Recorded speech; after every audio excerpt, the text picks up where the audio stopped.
Right. Good morning. Those who have managed to join on time. My name is Hasmukh Chudasama. I look after the BUI business based in Kenya, and I look after the East Southern Africa, Central Africa region. Today we're going to talk about Copilot, which is a brand new offering from Microsoft. And what are the benefits? What are the features? And why you should be looking at Copilot if you're not already. I'll hand over to my colleague Dirk, who will take you through the presentation. Thank you. Good morning, everybody. Thank you very much for that, Hasmukh. Really appreciate the introduction. So my name is Dirk Prinsloo. I am a cloud solutions architect here at BUI. I am based in Pretoria, South Africa, and it's a nice sunny morning, quite fresh, I suppose, as we are in the middle of winter, though it doesn't feel exactly like it. But happy for everybody to be here on the call. Welcome. As Hasmukh alluded to, this session is going to take a look at Copilot for Microsoft 365. So I'll be taking you through a few things, but before we get started, maybe just some housekeeping. This deck will be made available, I'm sure, as well as the recording. And as we progress, if you do have any questions, you're more than welcome to pop those through in the chat window. I will monitor that every so often. And if I do see a question pop up, I will pause and hopefully answer the question. So we got about an hour and a half this morning. Looking forward to sharing some information about Copilot. And without further ado, let's look at our agenda for today. All right, so first of all, I'm just going to introduce Copilot, right? And I'll talk more about AI as we go through this whole process. But you will also see that data security, or just security and trust in general, is going to be key for us in using Copilot. And I'll explain a bit more in terms of why that is important. Data security by itself is just important. You know, Copilot or no Copilot, it is very important. But you'll see how this is going to apply a little bit of more attention and focus on us having good data security and governance in place. After that, I'm going to step in through a bit of demonstrations. There are some videos I'm going to be sharing with you guys. That is essentially going to take you through Copilot's abilities in the different applications that we get to use Copilot with. And those, you know, spoiler alert, those are the typical applications like Microsoft Word and Excel and PowerPoint and Teams and whatnot. But we'll go through all of that in that demo section. And then lastly, we're going to talk about what next, right? So now that we know about what Copilot is, we've got some pointers, we know exactly what it's supposed to do, we kind of have an idea of where it's going to help us, but that's where the problem lies, in that kind of idea, right? So we want to make sure that we push you to the next steps, and that is our Copilot for M365 workshop. Now, today is just a webinar. It's like a really high-level introduction into the capability of Copilot, but also very important, you know, from an adoption perspective, this workshop will help you identify where Copilot is going to add a lot of value to the organization. Right.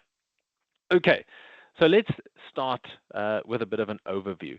Now, I'm going to talk a bit about Copilot and generative AI as we go through the presentation. But before we do, I'd like to just give you a sneak peek of what we're going to be talking about. Now, what you're about to see is a demo or a very high level, let's call it a marketing video of Copilot for M365, but I want to do it right now because this is going to add a lot of context for what we're going to be talking about today. So here we go.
have to say, I love that video every time I see it because it's so flash. But what you saw there was exactly what we're going to be talking about today, right? And that is that we are starting to introduce the world of generative AI into our workplace.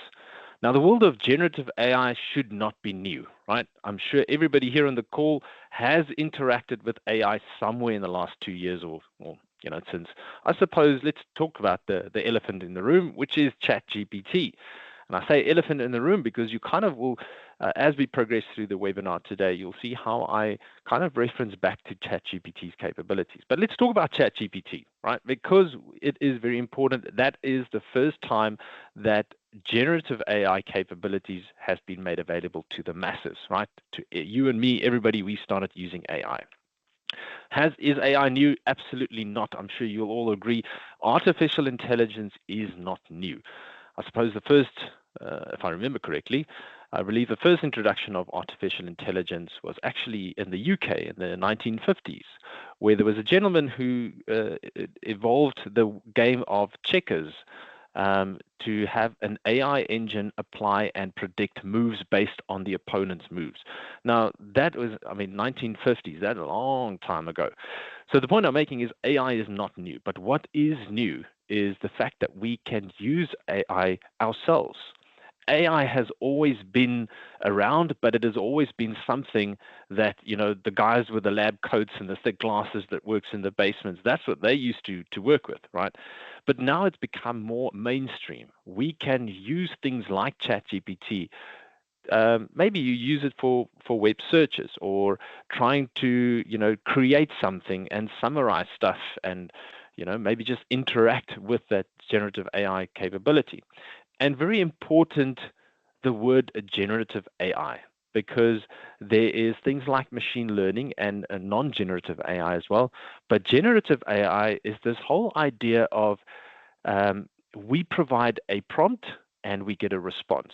Now, the prompt could be a question, it could be a conversation, and herein lies the key with generative AI is the fact that we could use our own natural language that we speak every day. We don't have to, know how to speak to a machine. We can talk and have a conversation with an AI application as if we're talking to the person next to us. And that is great because the AI engines, or the LLMs as they call, large language models, they are able to understand this natural language capability of us, right? So we've used ChatGPT before. However, ChatGPT is limited in the amount of data that it doesn't have the ability really to provide information about recent events. Its large language model is limited from a time span perspective. And also, not even talking about the use of AI in the things like music production or image generation. We've seen that. I'm sure our social feeds are full of AI-generated content.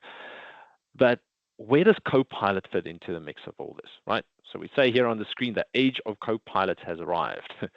It sounds quite serious.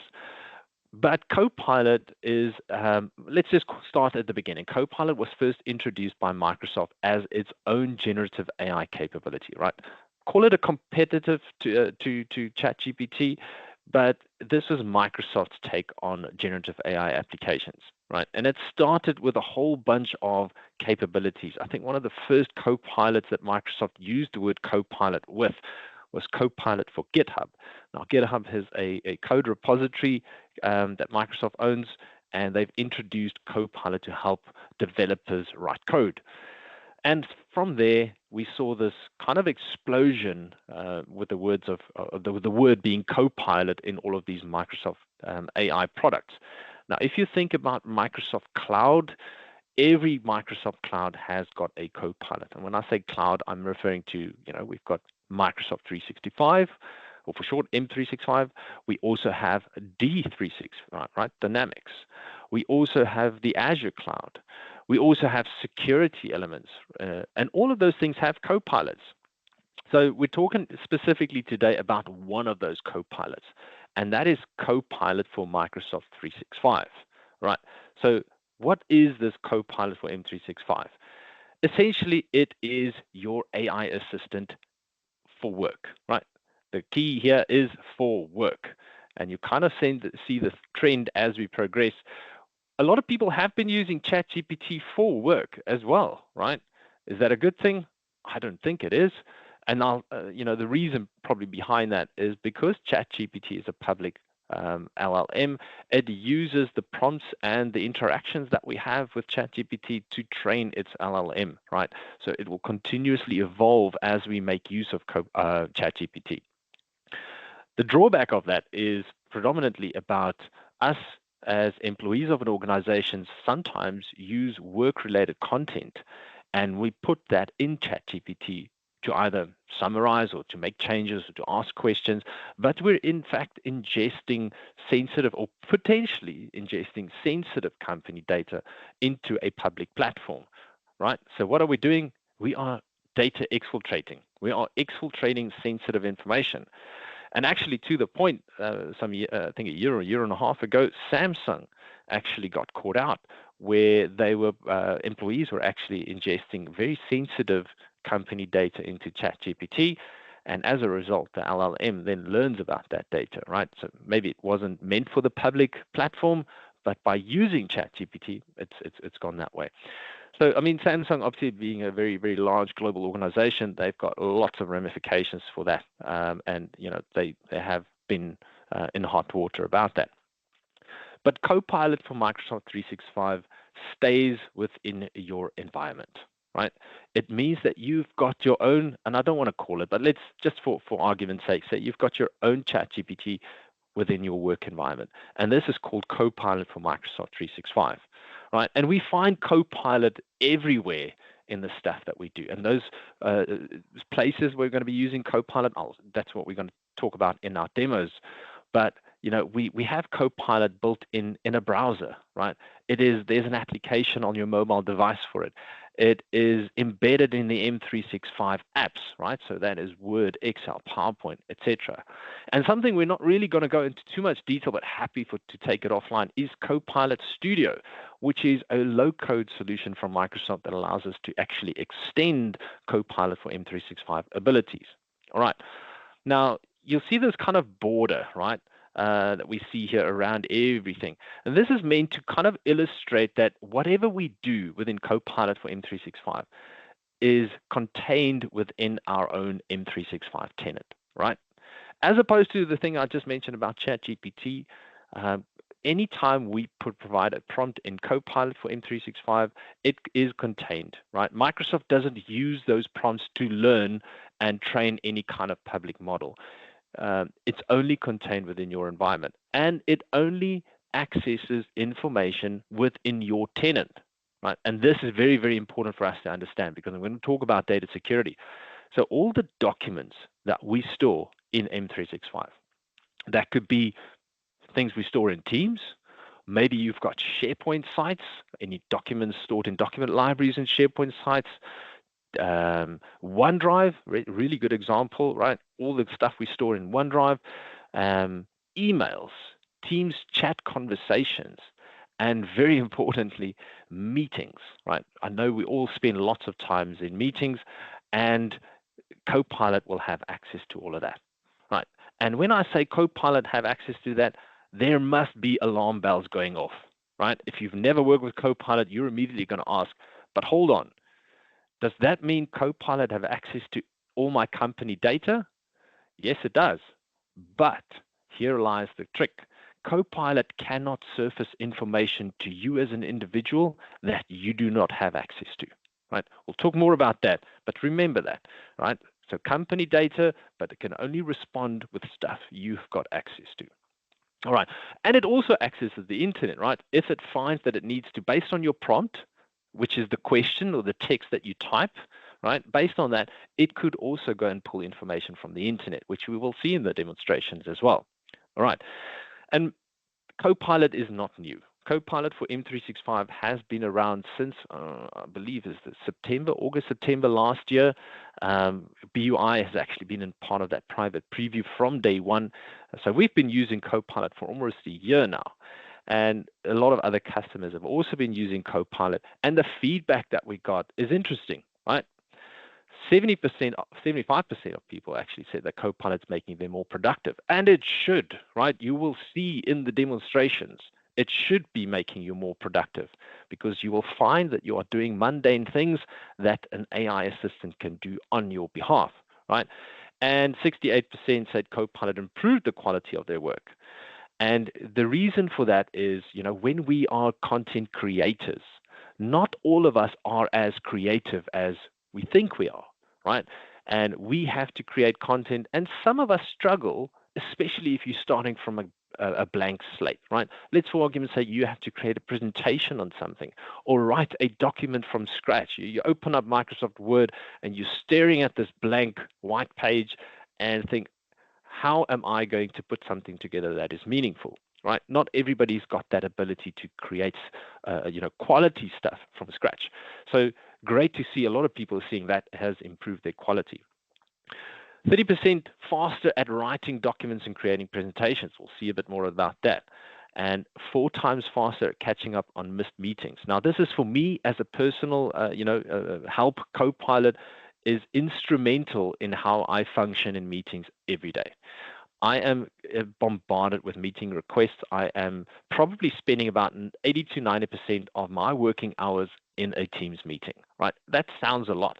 And you will imagine there is going to be cases where I'm double booked or triple booked even sometimes. I cannot attend everything, but I've got a trick up my sleeve, which I'll show you about what Copilot has to offer in that. All right, and we also know that, the ultimate intention here is we want to save time. So as we become more productive and using AI in our daily tasks, obviously we want to save some time, right? Allow us to do and focus on other things that we don't get to. All right. So let's talk about this journey to Copilot. As I kind of alluded to, first of all, we were introduced with ChatGPT. I say here for the masses because essentially anybody could gain access to ChatGPT, right? As long as you had a Microsoft account, a Google account, or an Apple ID, you could make use of ChatGPT. Now, ChatGPT is great, right? Like I've already discussed. However, it's good for a laugh. And don't get me wrong, ChatGPT is fantastic. It does do things quite amazingly. However, a lot of people are using ChatGPT for personal reasons, right? Maybe you're using ChatGPT to ask a question, maybe ask it to help. And I'll be honest, I've used ChatGPT as well to draft a speech for my son, right? I've used that. And when I showed him back in, this was more than a year ago, I said, check now, because I can actually ask ChatGPT to translate that into Afrikaans, which is my native language here in South Africa. So, it was able to do that. And it's fantastic. It's great. But am I using ChatGPT for work purposes? No, I don't, because I use Copilot, but a lot of people still do. All right, so then Microsoft introduced Copilot also for the public, right? Or for the individual. So you needed a Microsoft account, and then you can access Copilot. Now, Copilot, the biggest difference here between Copilot for the individual and ChatGPT is that fact that Copilot is up to date, meaning its large language model can actually respond with information that happened yesterday or this morning, right? ChatGPT cannot, right? So that is one of the biggest benefits of Copilot from a Microsoft perspective that I've been using in my personal capacity, right? So what is Copilot Pro, right? You might have heard about Copilot Pro, and this is the paid-for version of Copilot from Microsoft for a personal or an individual, right? Which then also allows you to use the same Copilot capabilities in your M365 for home subscriptions, right? Your Word and Excels when you are writing up your budgets or whatever. You could use Copilot to assist in any of those applications. But it is a paid-for version. So Copilot by itself, free. Copilot Pro is paid for, right? And then for work, we have 2 versions of Copilot. Now, not to confuse you even more, we're talking about the one on the right today, but there is also something called Copilot with data protection.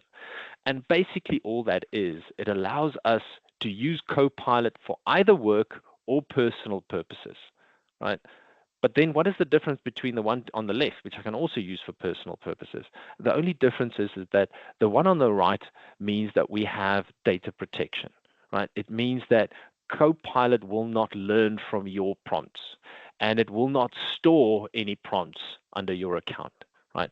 So it is a lot more protected when you use that from a web perspective.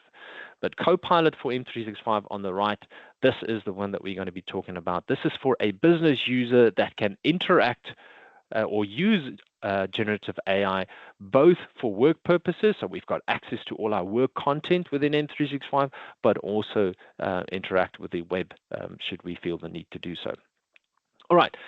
So, one of the things that I want to get to is to talk about security and trust. So these are the three things that we're going to be covering now from a Copilot perspective. We're just going to talk about security first, right? And then I will do some demos for how we use Copilot or AI at work, and then towards the end we will talk about that workshop. Now, very important about security and trust, right? Now, I've already explained how Copilot operates, how it works, and it accesses that information that you've got access to. All right, but like I said, there's a lot of questions that we typically get from customers, when it comes to how does Copilot know I've got access to something, right? Or let's do the reverse as an example. All right, let's assume the CEO's bonuses and salary information is placed in a team, or let's say a SharePoint document library by HR, right? So they're uploading this very highly sensitive stuff from an HR perspective. They're uploading into a SharePoint document library. Do they know who's got access to that? Do they actually know that they have configured the permissions for those data sources correctly? Because you think you do not have access to that data, but there's always going to be a chance that you have access to very sensitive information in the organization, but you just don't know about it. And that is just through misconfigurations of permissions, as an example, right? So let's assume in this case, as an example, a user has uploaded the sensitive stuff in a document library, and they haven't really paid attention to what they're doing when they're configuring permissions. And as a result, every person in the organization technically have permissions to that content, but it's not surfaced to them, right? Because they don't know about it. They don't know about the site. They don't know about the document library. They don't get email notifications knowing it's there. It just exists in the cloud, and by accident, I, as a normal employee, have access to that content. So without Copilot, not a problem typically, because I'll probably never find it or browse to it because I just don't know about it. But with Copilot, that's a problem. Because if I ask Copilot, what was the CEO's bonus for last year? If it comes back and say, hey, so-and-so received $5 billion of bonus last year, you can imagine the breach in sensitive information that might occur in that case. Copilot's not going to necessarily stop a person from asking the question. It is going to respond with the information that it knows about the particular prompt that you're asking about, and it will surface that information, right? Because it's got access to content and it knows the context in which you are asking your question. But the access to the content is the key here, because you have permission to see that content. You might not know about it, but Copilot very much will. And it will surface information based on what you've got access to. So that's a big risk for us, right? So we need to be sure about the way that we implement our data permissions and security and governance controls within M365. All right, so let's talk a bit about that. But before we do, just want to show you a small video that maybe just explains a bit better, what we're going to be talking about next. Microsoft 365 Copilot is transforming work with the power of generative AI. It's built on Microsoft's comprehensive approach to enterprise-grade security, compliance, privacy, identity, and responsible AI. Copilot automatically inherits your organization's Microsoft 365 security, compliance, and privacy policies, so you know your data is protected and always in your control. It all starts with your Microsoft 365 tenant. Data stored in your tenant is encrypted and only available to the users within that tenant. Your existing Microsoft 365 permissions and policies ensure that data won't leak between users and groups. And Copilot users only have access to data they've been granted permission to see in Microsoft 365, using the same technology customers have relied on for years. Your tenant sits inside the Microsoft 365 service boundary, where Microsoft's commitments to security, compliance, data location, and privacy are upheld.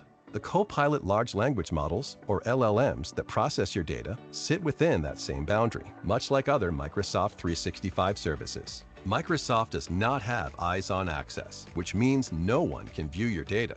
Your data is not used to train the LLMs. And our EU customers can be confident that their data is processed within the EU data boundary. Microsoft 365 Copilot, enterprise-grade security and privacy for the era of generative AI. All right, so basically just iterating what I've already discussed is that Copilot is contained within that service boundary. And it's very important to know that because a lot of people have concerns about the implementation of AI capabilities within the workplace, right? And some of the things that we heard from customers is, you'll see the first one, shadow AI use. So what is shadow AI use?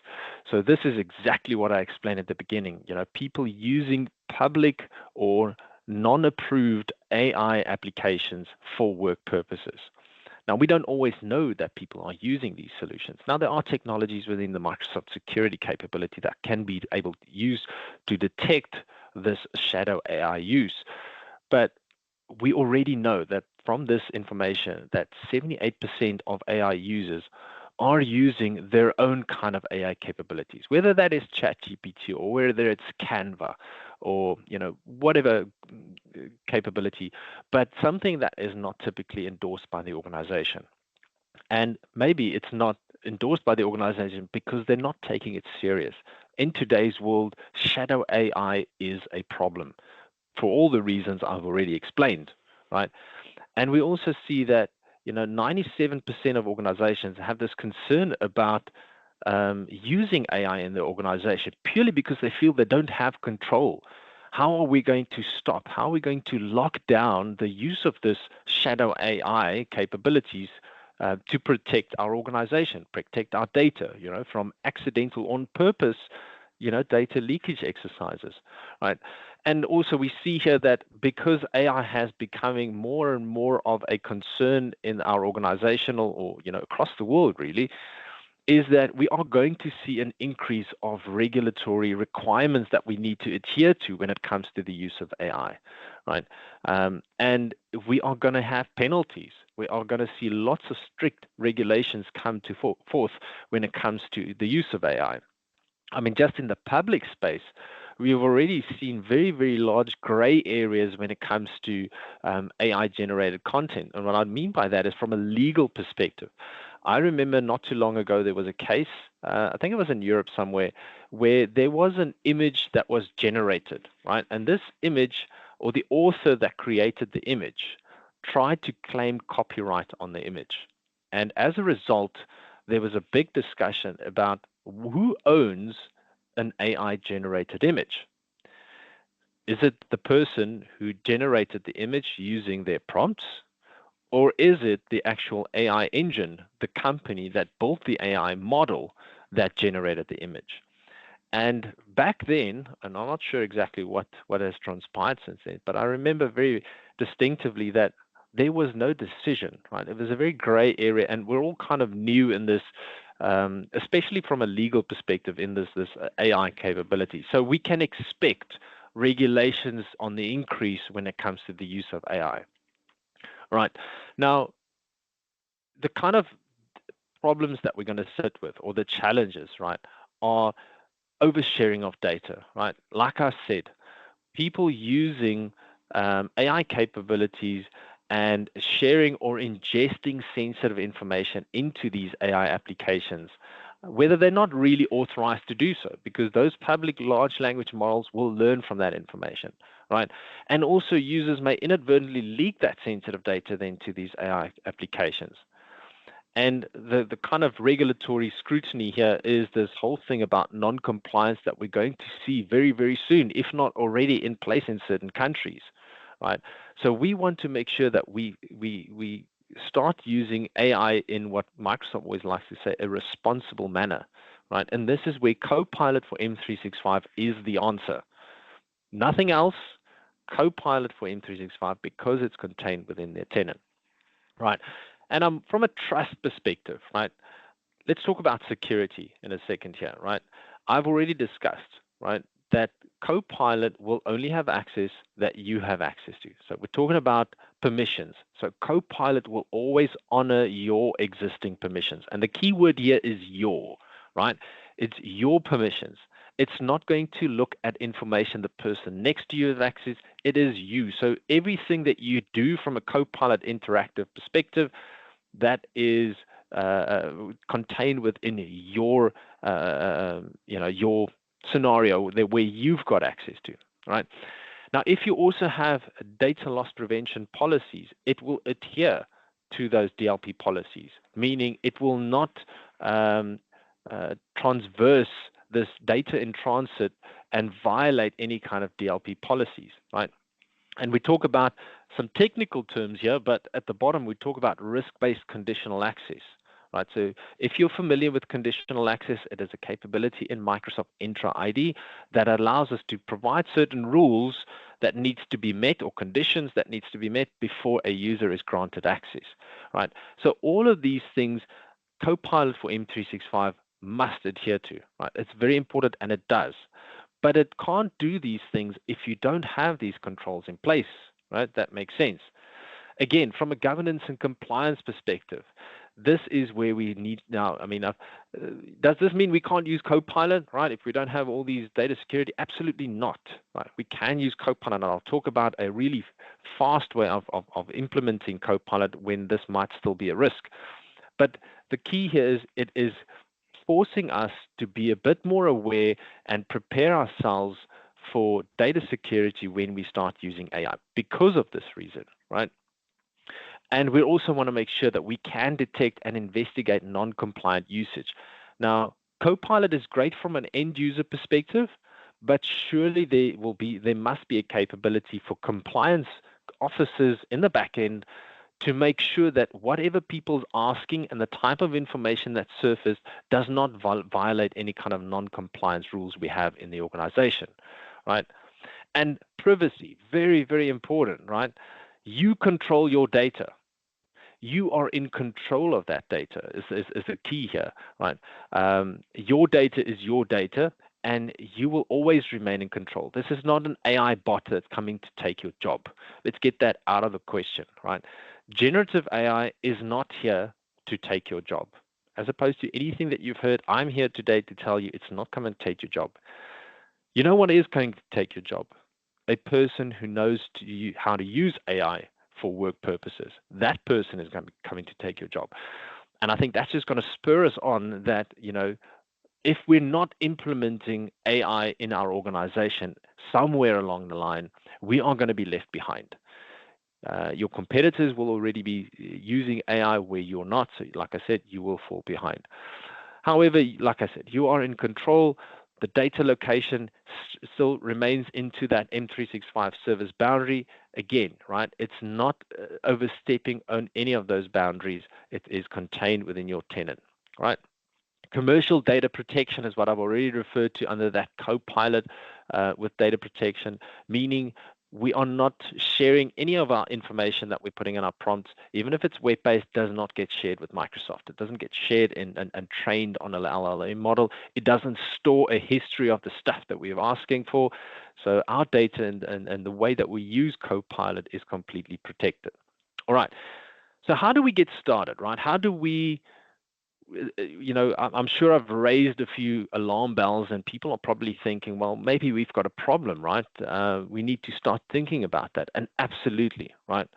But there are some things that we can start doing to get ourselves on this journey of getting our data security in alignment with what is expected at the end of the day, which is kind of where I'm going with this, is that you can start using Copilot today whilst you are doing this in parallel. But very important, you must do this in parallel. Do not forget about data risk and data compliance and data security.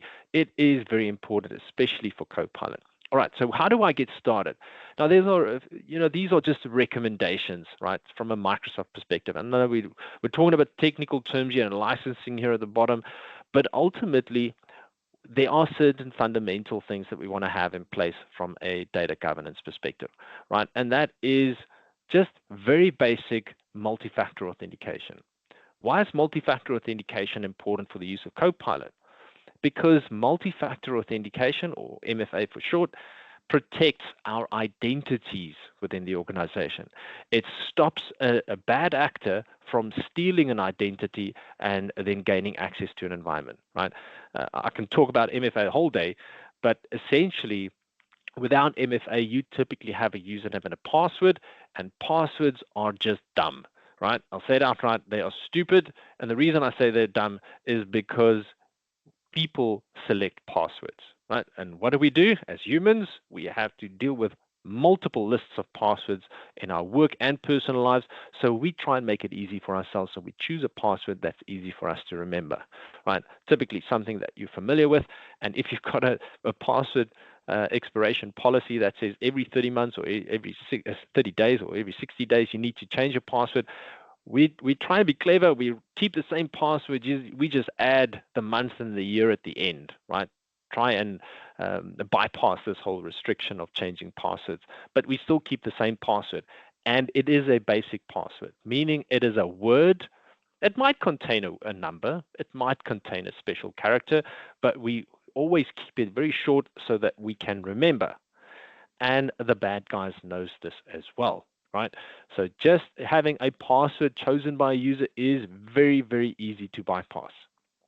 And as a result, let's say without MFA in place, the moment an identity is compromised, the user or the bad actor will then have access to your data. And it will have access to Copilot. Now, how great it is, right? If I put my bad actor hat on, if I can compromise an identity of a user, right, I can log into Copilot with that user and I can just ask away. I can pull information from the organization that now I assume this user have access to, but I don't need to go and find, I don't need to click, I don't need to move my mouse. All I have to do is just interact with Copilot and it will surface information that employee or that identity have access to. So with MFA, really important, it protects our identities.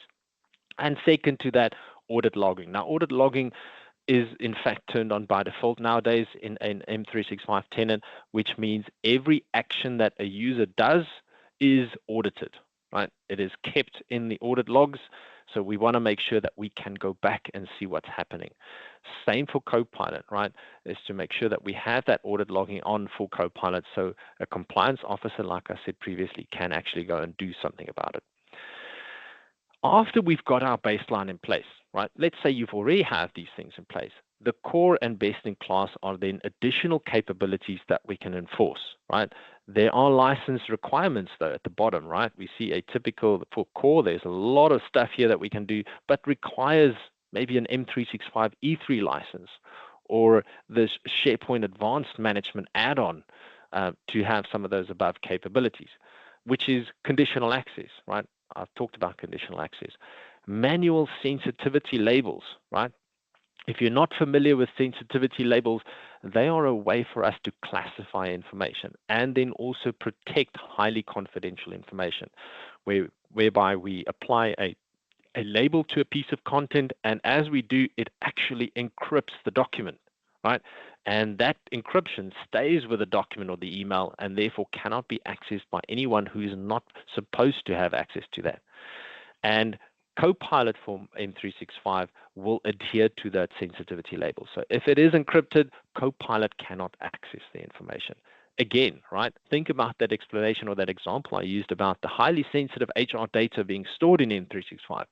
If they're classified correctly, even though we've set permissions, but we also want to make sure that in the event that an insider, a person who already has access for legitimate reasons, steal the data, we can have sensitivity labels that protects that data irrespective of that data theft, right? But coming back to Copilot, it adheres to that. Talked about DLP, right? Data loss prevention policies. Advanced SharePoint site-wide access controls and reporting, the ability to do some really advanced things when it comes to SharePoint indexes, and obviously that is one of the key ways that Copilot will interact with the large language model through very technical, but through the Graph API, it will then obviously surface that information. And unified endpoint management, right? That is a term used loosely that kind of defers to Microsoft Intune, which is a cloud-based capability that we are allowed to use under that licensing construct to manage our devices, right? We manage and protect our devices. All right, and then obviously also best in class, which is when you have a M365 E5 license, you also get to do additional things like adding identity risk into conditional access. Now, the identity risk, not really the forum here to discuss it, but basically what identity risk is, it is end user analytics that monitors the patterns in terms of the way a user typically signs in, and the moment there's a deviation from that pattern, so I sign in and access Teams every morning at 8 o'clock, now all of a sudden you see me accessing some PowerShell window at 2 o'clock in the morning from China. That's a deviation from the pattern, so Intra-ID is going to go, hey, hold on, there's some risk associated with a sign-in. So I can use that in conditional access as well. The automatically application of sensitivity labels, as opposed to the one on the left, right, which is manual. So it means the user goes and selects the classification. Automatically is where we have a simulation and going ask Microsoft 365 to go and look for sensitive stuff across our environment and then automatically apply a label to that. I'm not going to go into too much detail about all of these, but the point here is there are certain things that we would expect customers to do, right? And get ready for Copilot from a data security perspective, right? Start with some baseline stuff. And then if you're licensed for the core stuff, absolutely go and do that. And hey, by the way, BUI is fantastic. We are experts in Microsoft Purview, which is the tool that gives you the capability to do all these things. This is what we do for especially me. I'm a data security nerd, if you want to call it that, and therefore I use a lot of Microsoft Purview to do a lot of projects and implementations of this stuff. But happy for us to speak to, or you to speak to BUI, and we can help you on this journey. But I've also mentioned that there is something that we can do quite quickly, right? Because the things that you see here on the screen, if you have not addressed them, is not something that you typically just go and switch on. It's not a flip of a switch. This is a consulting-led engagement, right? We have to go through the motions of identifying what is your definition of sensitive data. How do you want to implement data loss prevention? What is your data classification? So it's not something that we just switch on. It is a lengthy process for us to get to a mature state of data security. However, if you are implementing or buying a Copilot license today, there are certain things that you can also do to limit or minimize this risk that we might have, right? And that is something relatively new called restricted SharePoint search. Now, the word SharePoint here, is just a mechanism referring to all of our documents being stored in M365. Because in Teams, if you're using Teams and you're storing content, it's SharePoint. If you are using OneDrive, it is actually SharePoint. And obviously, if you're using SharePoint, it is SharePoint. So restricted SharePoint search is basically a way for us to tell Copilot, we are not ready for you to consume all the data and provide this to a user that's got a license. We want to restrict what Copilot can do, right? Or what content Copilot will have access to.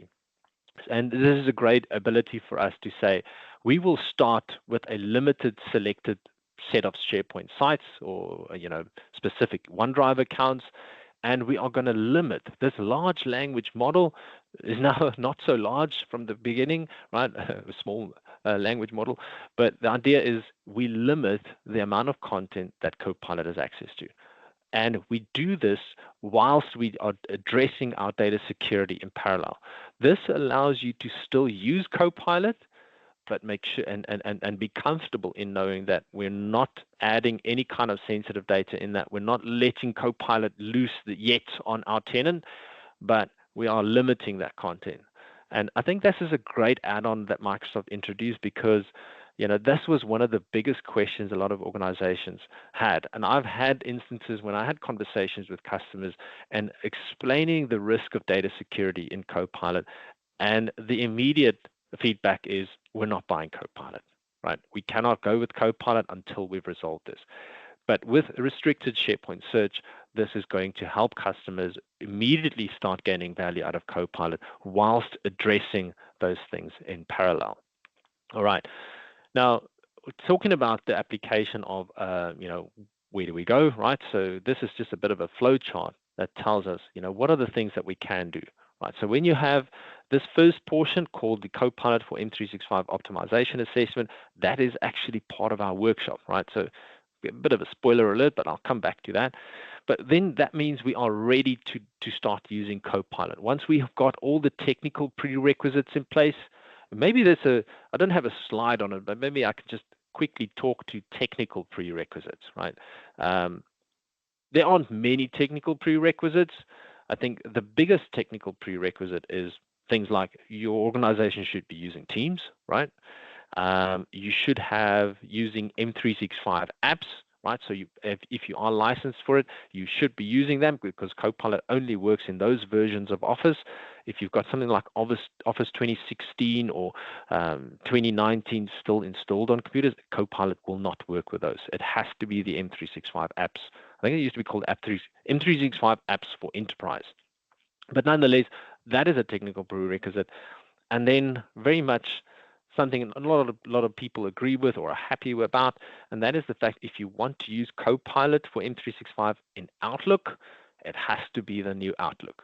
So if you've used the new Outlook, I've heard a lot of people say they don't like it, but unfortunately that is where Microsoft is heading, and you will need that version of Outlook.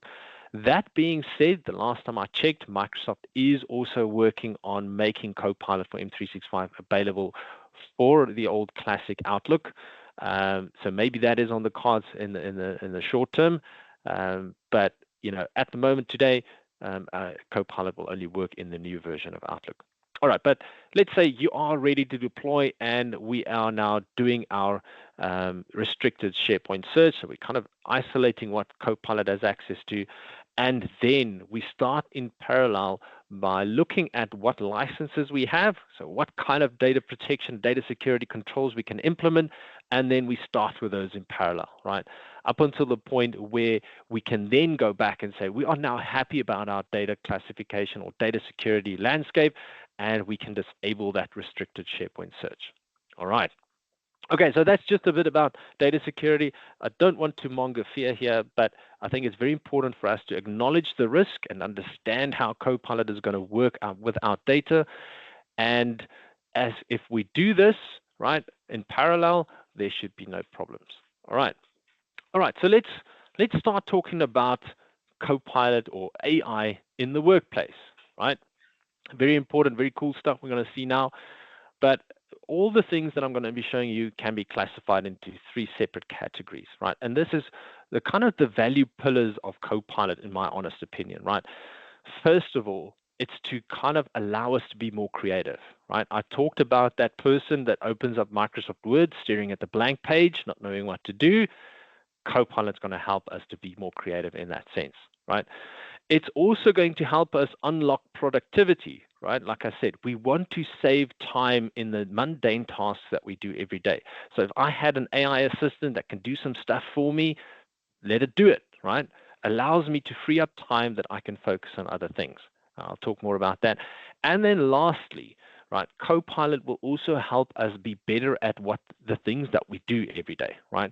Because you will see in the demonstration how we use Copilot not for one particular thing, but for a multitude of things, right? Still contained within the access of our data within our tenant. But there's a bit of an example or a scenario that we're going to do in that demonstration, but I'll talk more about when we get there. All right, so let's start with creativity, right? I talked about Microsoft Word, so let's take a quick look here. Now, one thing I just want to draw your attention to, we are going to see a better demo than this, but you'll see here in the little animation here that Copilot is being used in the document, right? In line, right? You'll see there it asks the prompt and it creates a table or whatnot. But you'll see towards the top right-hand corner in the toolbar, there's also a Copilot button.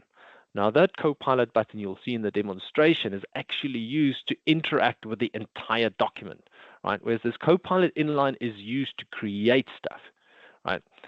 One thing I want to point out here, right? As you watch the video, just think about this. Microsoft Word as a word processing has never changed. The way that we create a document has never changed. Since its inception, I don't know, late 1970s, early 1980s, maybe there were other word processing electronic tools before that. But the fact is the way that we create a document has never changed. You open up a blank document, you stare at your keyboard, and your fingers start clicking, right?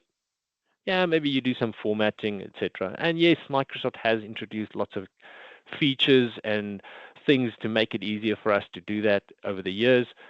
But fundamentally, the way of creating a Word document has never changed until today. You will see how Copilot is used in Microsoft Word, and this will fundamentally change the way that we create and author content, not just in Word, in other applications as well. But I think you'll agree that as you see this demonstration, creating content in Word is changing. The fact that the amount of keyboard clicks is going to be reduced dramatically. All right, so let's take a quick look.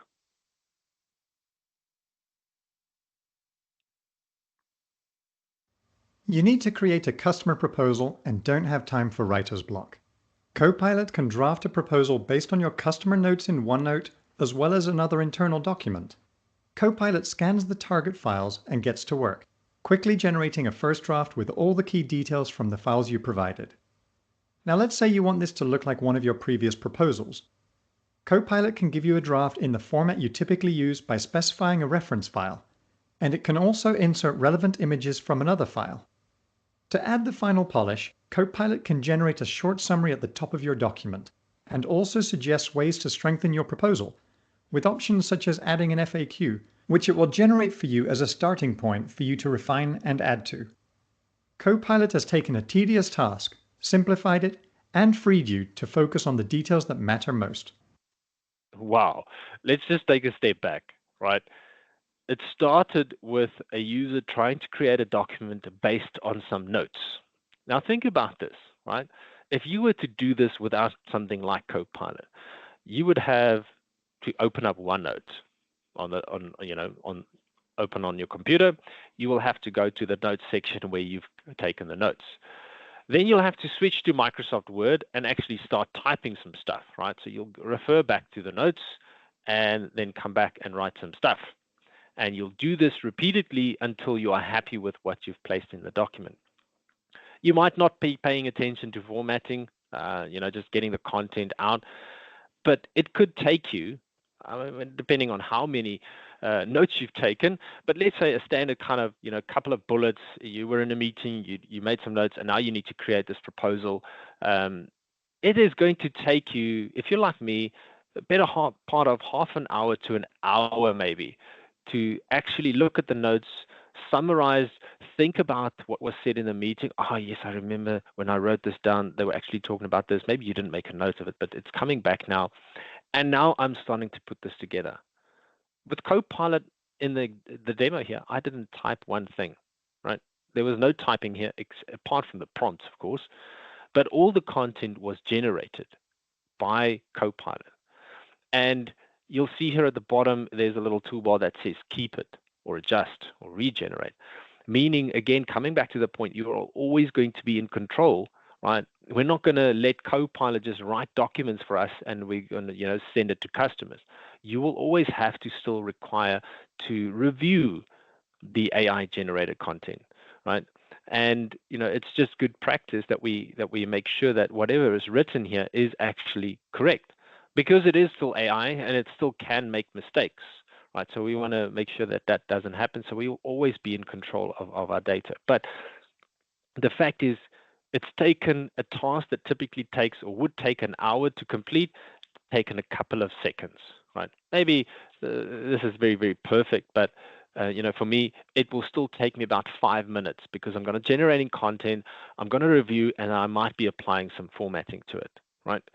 But still, think about the ability to be more productive, right? Finishing stuff a lot quicker. Let's take a quick look in PowerPoint, right? If you're like me, I spend a lot of time in Microsoft PowerPoint because I have these presentations like I'm showing today. I always require some additional help in creating PowerPoints. I'm not the most creative person, and I'm often get stuck. But again, we will see in this example how we can make use of business data and referencing business data that to create a presentation. In this example, you see the user is about to create a presentation based on the proposal that we created earlier on, right? Let's take a look. Everyone has had a moment when they wish that they could turn their proposal into a customer-ready presentation without having to start from scratch. Now you can. Using just your own words, Copilot can translate Word into PowerPoint. Now you have a professional-looking presentation that you can hone and polish. Let's say you want to add a slide. Give Copilot some quick instructions and it immediately generates it for you. There it goes. Copilot doesn't always get everything right, so it's important to verify you are happy with it and make any edits that are needed. So this slide is too wordy. You can ask Copilot to make it more visual, which it does effortlessly. And check this out, Copilot can even animate the slide. It gives it a professional design treatment in a single click. But it doesn't stop there. Copilot automatically generates speaker notes for all your slides.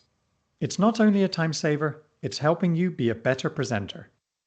Really interesting here is the presenter notes. If you create presentations where you have to stand up in front of a crowd and actually have to talk about the slides, this is fantastic because, I've been teaching a lot of consultants in the presentation skills in terms of you cannot read the text on a slide, right? To be a good presenter, you cannot read the text from the slides because the audience can do that themselves. Your job as a facilitator is to talk to the items on the screen. And this is exactly what Copilot does. It considers the text present on the slide and then generates the presentation notes in a way that you would normally speak, right? So essentially, it's cheating because essentially you can then present this presentation and just read these presenter notes. Now, one thing I just wanted to draw your attention to here is, that when the person here asked the question, add animations to this slide, right? This is talking about that natural language processing capability of generative AI. I did not have to specify and think or think about my prompt as being I'm having a conversation with a technical bot that I need to be very, very specific. I didn't ask add fade in animations to slide number 4, right? I just said add animations to this slide. It knew I was looking at this slide and it would go and do its own animations and make sure that fits into the overall theme of this presentation. So again, going to help me be more creative and creating content. And none of this was done from scratch, right? None of this demonstration where the user actually typed stuff. It was just an interaction with Copilot to generate the content. And again, this will get you 80 to 90% to a final product. The last 10% will obviously be spent fine-tuning, reviewing, and making sure that whatever information is in fact accurate. But great, right? I didn't have to do that. Copilot does it for me. Now, we also have Copilot in Excel, right? So if you're like me, I constantly forget how to use the VLOOKUP function. Even though it's a simple thing, I always have to open up another document to go and do that. Or for instance, just yesterday, in fact, I had a scenario where I had a column in Excel that contains a large string. I think it had about 1,000 rows, but I wanted to trim the first piece of this text. I wanted to remove it, right? So you can create a really complex function that looks at the length of the string and then removes it by using the left function and the right function and replace function and wada. In Copilot, I don't need to worry about functions in Copilot. I just ask it, hey, in the first column, remove the first 5 characters, please, for all rows. And it just goes and does that. Or sometimes when it doesn't actually do it, it shows me the function that you can use. You copy the function, you paste it in your table, and hey presto, it's done. I don't have to Google, I don't have to ask or phone a friend, which I don't have to do. I have Copilot that knows exactly what I want to do. All right, but it's not just about formatting and making small changes, right? If I'm dealing with a large data models, Copilot can also help me be more productive in identifying what am I looking at, and maybe help me create some graphs and stuff that I could use to actually interpret the data that I'm looking at. So let's take a look. Copilot puts all the rich capabilities of Excel at your fingertips. Say you need to analyze this quarter's sales results for the monthly business review. You start by asking Copilot to analyze the data and give you 3 key trends. Within seconds, you've got what you need, but you want to drill in. You ask Copilot a follow-up question about one of the trends. Copilot creates a new sheet, giving you a sandbox to play in, and helping you get a better understanding of what's happening without modifying the data in the original sheet. You ask Copilot to visualize what contributed to the decline in sales growth this period. Copilot adds a little color to make the problem jump off the page. Now you want to dig a little deeper and ask a follow-up question with a what-if scenario. Copilot not only answers your question, it creates a simple model of the scenario, and even asks you if you want to learn more about what it did, with a step-by-step breakdown. Finally, you can ask it to create a graph of your projected model. Copilot has turned a sea of data into clear insights and actions. All right, so what's interesting here is this demonstration not only just shows formatting, but also more about data analytics, right? You'll see how the user used natural language to ask questions about the data being shown, right? What is causing the decline? Can you do this? Can you do that? So interpreting the data is what Copilot is also very good at.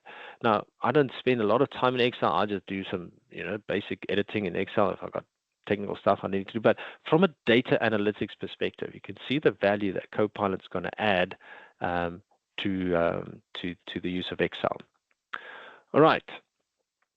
Now, before we move over to productivity, let me just go to the chat window here. All right. So apologies. I know some of these questions might have been asked a long time earlier. I forgot to check.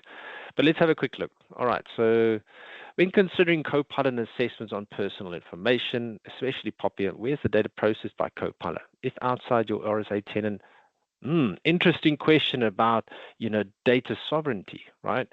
So the answer to the question is it will handle the data and process the data in the region your tenant is based, right? So if your tenant is currently sitting somewhere in the EU, the data will be processed there. But if your tenant, like you say there, is in the South Africa, it will be processed in South Africa, right? So that's very important to know. Just reading here, this reference to the video noting processing in EU within. Yeah, exactly, right? So if your tenant is in the EU, it will remain in the EU. But if your tenant is in South Africa, the data processing happens in South Africa. So obviously making sure that we stick to those data sovereignty regulations, definitely. All right, another question here. Please explain how Copilot can be scoped in a shared tenant. For example, different organizations share one Office 365 tenant. Can Copilot be scoped to one of the organizations in the tenant? Interesting question here. All right, so if I understand this correctly, so you have one tenant, but you actually have maybe subdivisions of the organizations that deals with, or use a separate section of the tenant, for example. But overall, it is one tenant. So does Copilot have the ability to segregate content based on these? In your case, you're referencing OUs from Active Directory. So the short answer is no, right? It will not be, there's no function in Copilot that we can segregate the data. However, we are assuming that if you have such a scenario in your tenant, that a user working in one subdivision doesn't have access to data in another division, right? Coming back to the whole data governance and compliance topic, if you ensure that those things are correctly configured in this one tenant to make sure only certain people have access to certain things, Copilot will absolutely adhere to that, right? So if you want to make sure that Division A's content, a user in Division A doesn't have access to Division B's content in this one tenant, Copilot will adhere to that. All right. Okay. Let's move on. All right. So let's talk about productivity. You're welcome. You're welcome. I see some thumbs ups. All right, so let's talk about being productive, right? So we all spend a lot of time in Outlook, right, and attending meetings, as I mentioned. So let's take a quick look of how Copilot's going to help me be more productive in Outlook. Copilot in Outlook can help you prioritize your time and stay on top of meetings. Here you've been invited to a meeting that conflicts with the meeting you're planning to attend. Clearly, you can only attend one. From the meeting invite, you can choose to RSVP with follow. Switching over to your calendar, you can see that you're now following this meeting. Once the meeting starts on Teams, the organizer will receive a notification to record the meeting because someone is following it. Now, after the meeting is done and the recording is ready, Copilot will notify you that the meeting recap is ready for you to review. You can then ask Copilot some questions about the meeting, like, summarize this meeting, or are there any action items for me? That way you can stay on top of things as if you were present during the meeting. Right, so this is what I was referring to earlier on, right, is the ability to interact with meeting content. Now, very important here, just to quick note what we see here from a meeting recap perspective. Where's my little laser pointer? I can actually point out on the screen.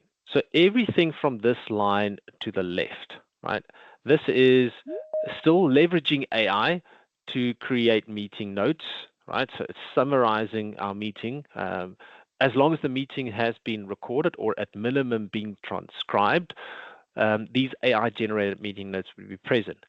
But what we see on the right of this line here, when I'm indicating, is where I am allowed to now use Copilot to interact with the meeting. Whether it's a live meeting or whether the meeting has concluded in this example, right, I can still go back and ask questions and interact with this meeting as we progress. I think the next demonstration is actually going to show that in a bit more better detail, but let's have a look.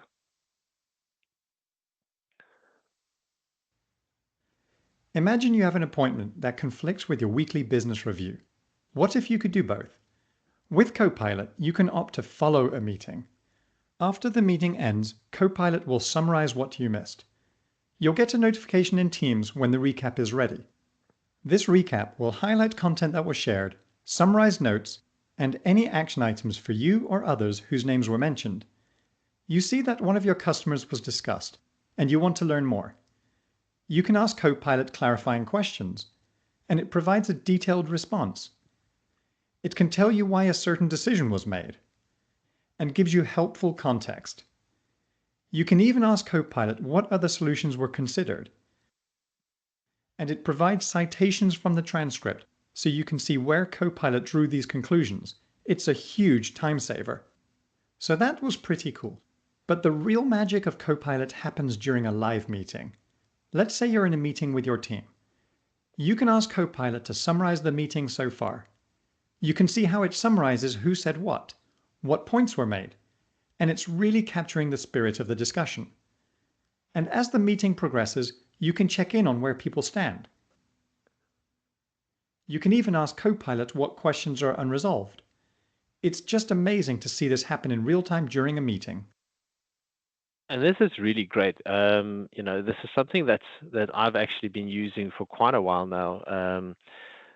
I'm always punctual to my meetings, but on the odd occasion where maybe a meeting is overrun and I miss the first couple of minutes of a meeting, the moment I join, Copilot actually tells me, "Hey, I see you've joined late.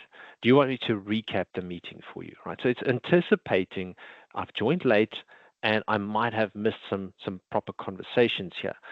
And it will then obviously provide me with a summary of what was already discussed during the meeting.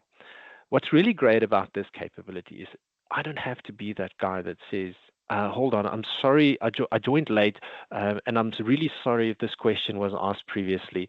I don't have to do that, right? I can interact with the meeting on my own accord without interrupting a speaker whilst they're doing that. So I'm interacting with the meeting as it goes along, right? And that is fantastic. That's something that we haven't done before. And one of the biggest use cases and one of the biggest functionalities that we currently see people use Copilot for, especially in Teams, is once the meeting's concluded, its ability to create a summary of the meeting. I mean, I don't know how many times, and I'm sure everybody here on the call will agree, you've been in a Teams meeting, and at the end, somebody has to make notes. Somebody has to confirm what was said. Somebody has to, create tasks or assign next steps, or, what was the action items discussed and who's going to be doing them. All of those typically get discussed, but then somebody has to physically go and write that down and send an email. Hey, based on our meeting earlier on, please remember to send that to customer A as you promised, right? But Copilot does that automatically in the sense that it, by the end of a meeting, summarizes the meeting minutes. It also provides the action items and then also provides who's supposed to be doing that.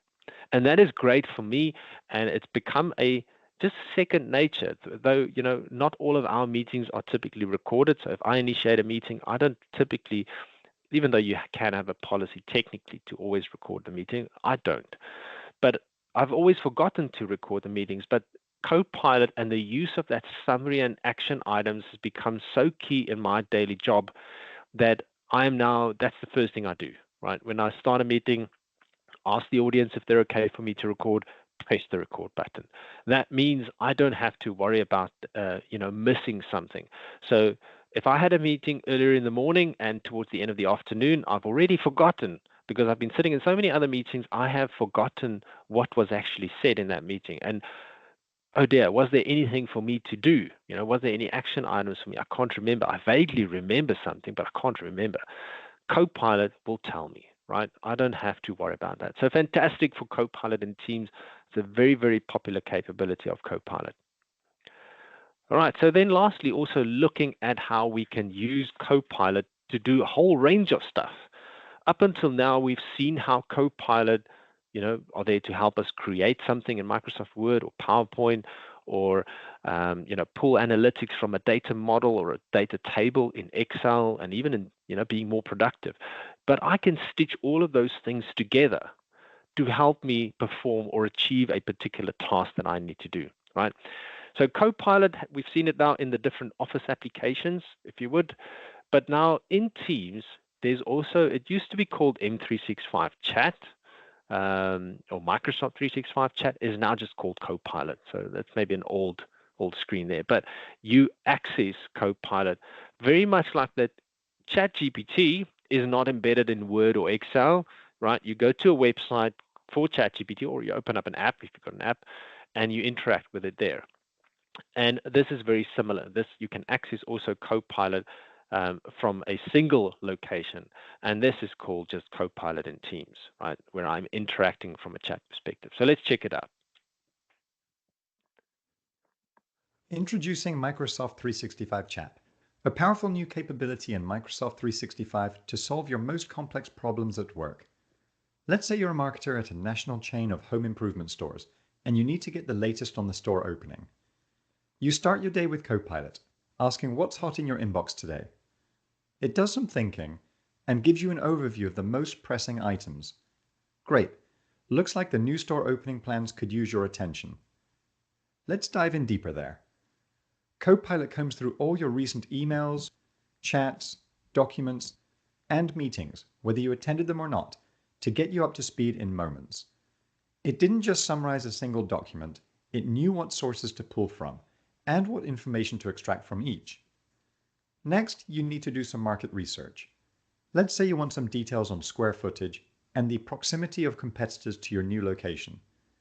M365 Chat scours the web, and within seconds, it finds everything you're looking for.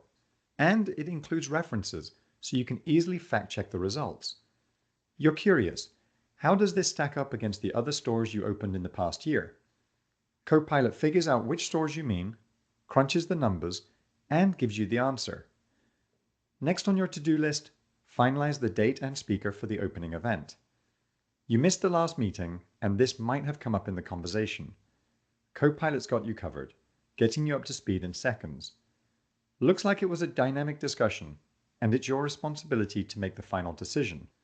To do that, you need to understand all the factors at play, including the implications they have on your grand opening timeline.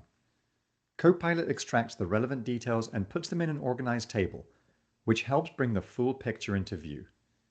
You're not seeing a clear answer, so you ask it to recommend the best date and speaker based on the constraints discussed. It not only understands the constraints, it thinks through the options to help solve your problem. There you go.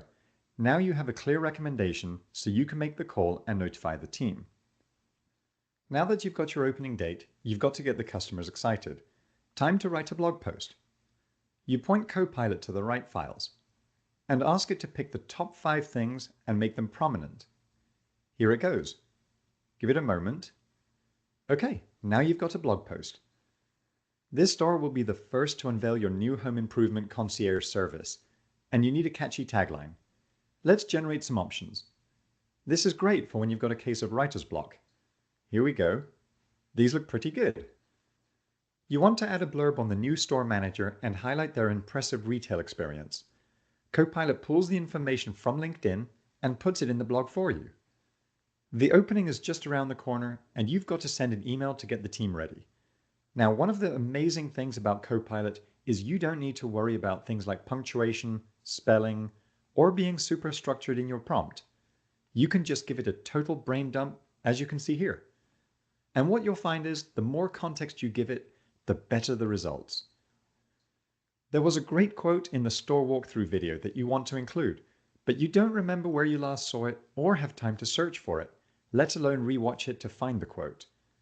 Based on your quick description, Copilot can find the exact video you're thinking of, extract the quote you wanted, and plugs both the quote and the video into your email. Let's hop over to Outlook to refine the email. So you like the draft, but it doesn't sound like you. Introducing Sound Like Me in Outlook. Now Copilot can personalize any email to match your unique style and voice.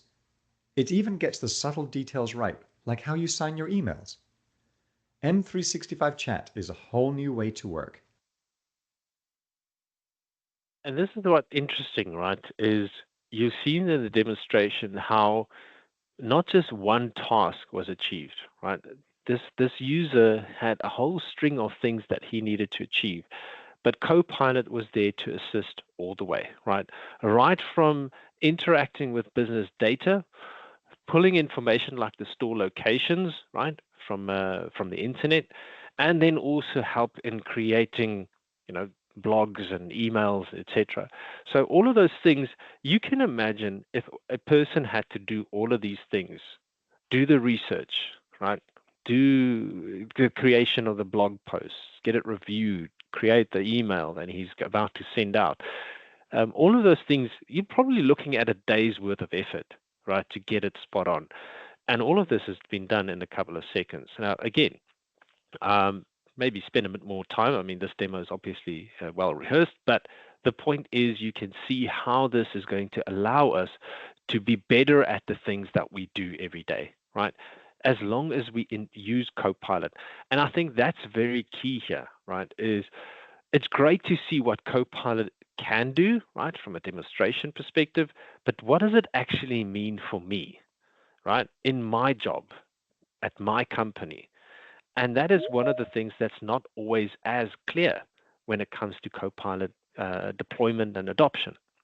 And this is where BUI can help, right?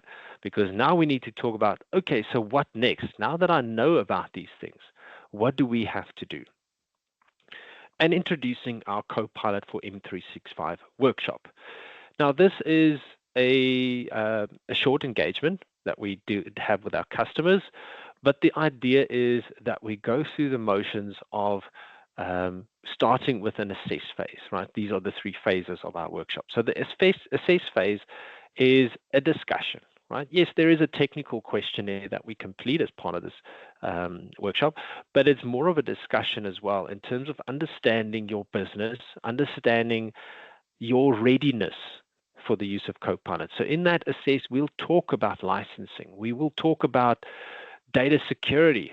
We've covered a whole section on our webinar today about data security, but the intention is to have that discussion and then understand your readiness for Copilot deployment and adoption. We also then do what is called the art of the possible. Now, the art of the possible is very similar to what we've covered today, but we go in a bit more detail, right? I'll actually maybe just switch to the next page here, and that you will see. So this is what we typically do in the workshop. So we have our assess phase, but look at the art of the possible, right? So we go into a bit more depth than what we did today. We also have these optional modules at the bottom here, where we talk about how to typically extend Copilot. What are the tools that we could use? We have a demonstration that we show. And that extensibility is how do we just mentioned that Copilot for M365 is kind of contained in the M365 service boundary, but what about if we've got business data sitting somewhere else, right, outside of M365? Can we extend Copilot, its abilities to also retrieve information from those non-Microsoft business applications? And the answer is absolutely, through extending Copilot. We've got optional modules, Copilot for sales, right? Copilot for service. Now, these are just kind of permutations of Copilot for M365 where there are already a lot of predefined elements done that focuses specifically on sales or service delivery, as an example.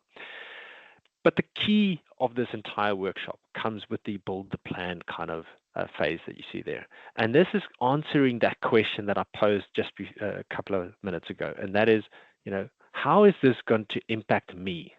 How is this going to make a difference to me in the things that I do for my company?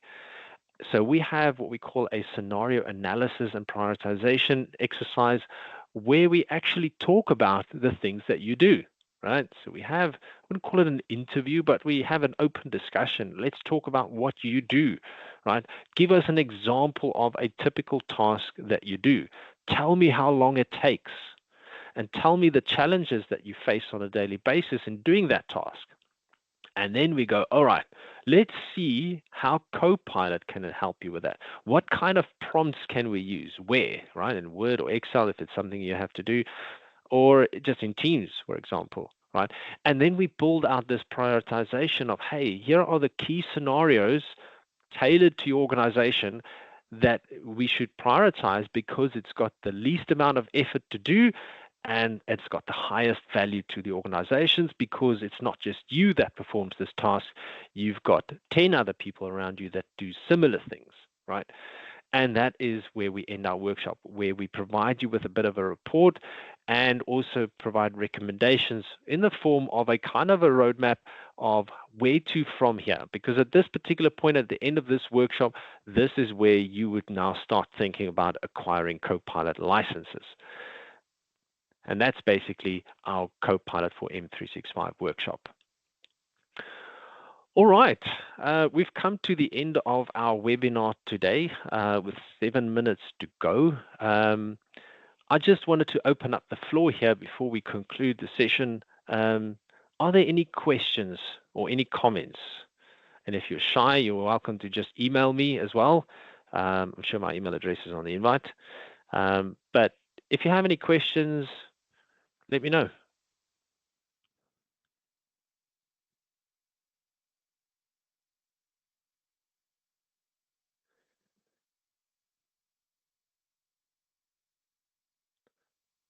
No questions?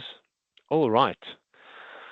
Well, then, from my side, I do want to thank you very much for your time this morning. I hope it has been insightful. I hope you now know what Copilot is. If you've never heard of it or used it before, you have some kind of idea of how this is going to benefit the organization. And please reach out to us, for this workshop. I'm sure you can reach out to Hasmukh. He'll be happy to assist you in that regard. But from my side, thank you very much for your time this morning. I really appreciate you guys being here, and I'm sure we will chat at the next one.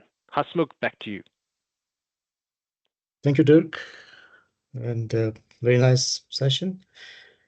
Thank you, everybody. Thanks for joining. I hope it was useful. Please, you may get in touch with us. I'm based in Nairobi, Kenya.